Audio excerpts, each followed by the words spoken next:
오늘 우리는 하나님의 말씀과 그 영과 생명이 함께 한다는 것에 대해서 이야기해 보겠습니다. 요한복음 3장 34절입니다. 하나님께서 보내신 그분은 하나님의 말씀을 하시며 또 그 영을 한량없이 주시기 때문입니다. 하나님께서 보내신 그분, 예수 그리스도입니다.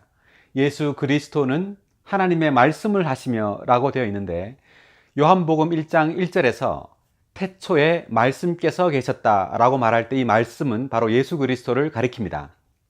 그러므로 성경에서 예수 그리스도는 하나님의 말씀으로 계시되고 있고 또한 하나님의 말씀을 하시는 분이십니다. 요한계시록 19장 13절을 보면 그분의 이름은 하나님의 말씀이라고 불리워집니다 라고 나옵니다. 이때 그분의 이름, 예수의 이름입니다. 예수의 이름은 하나님의 말씀이라고 불려집니다. 그러므로 예수 그리스도를 하나님의 말씀이라고 말하는 이유는 이 말씀, 하나님의 말씀은 바로 하나님 그분 자신의 표현이요 하나님의 흘러나옴입니다.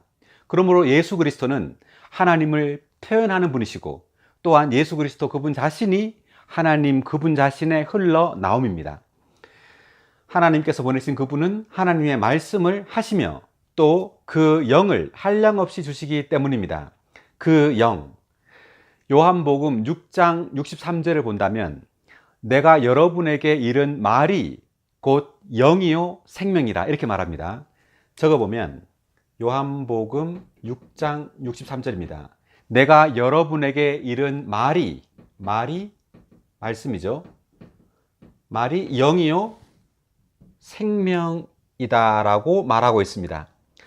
그러므로 하나님의 말씀과 영과 생명은 다 같은 것이고 함께합니다.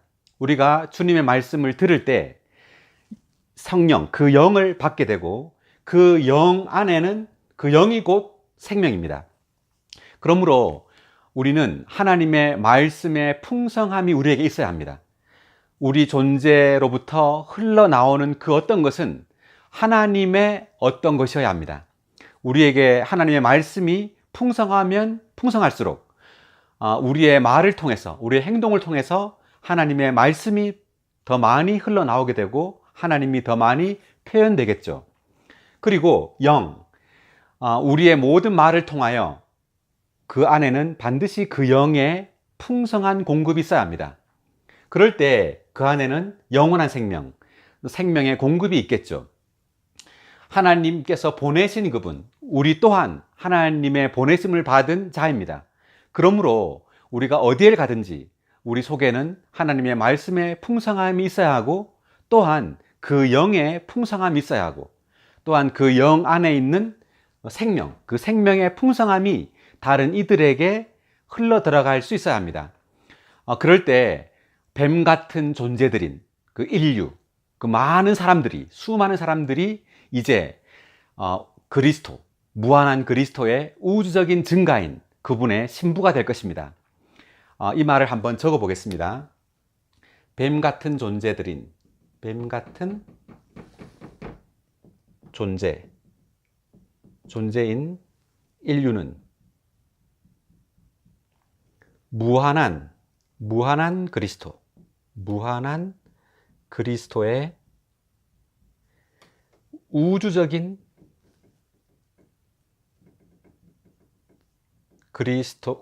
증가인 신부가 된다. 자, 멋있는 말이죠. 뱀, 사탄에게 물려서 그 사탄의 독이 주입되어 사탄의 악한 본성이 가득한 뱀 같은 존재인 인류는 이러한 하나님의 말씀과 그 영의 한량없는 공급으로 말미암아 무한한 그리스도의 우주적인 증가인 그분의 신부, 신랑이신 그리스도의 신부가 됩니다. 오늘 말씀은 여기까지 하겠습니다.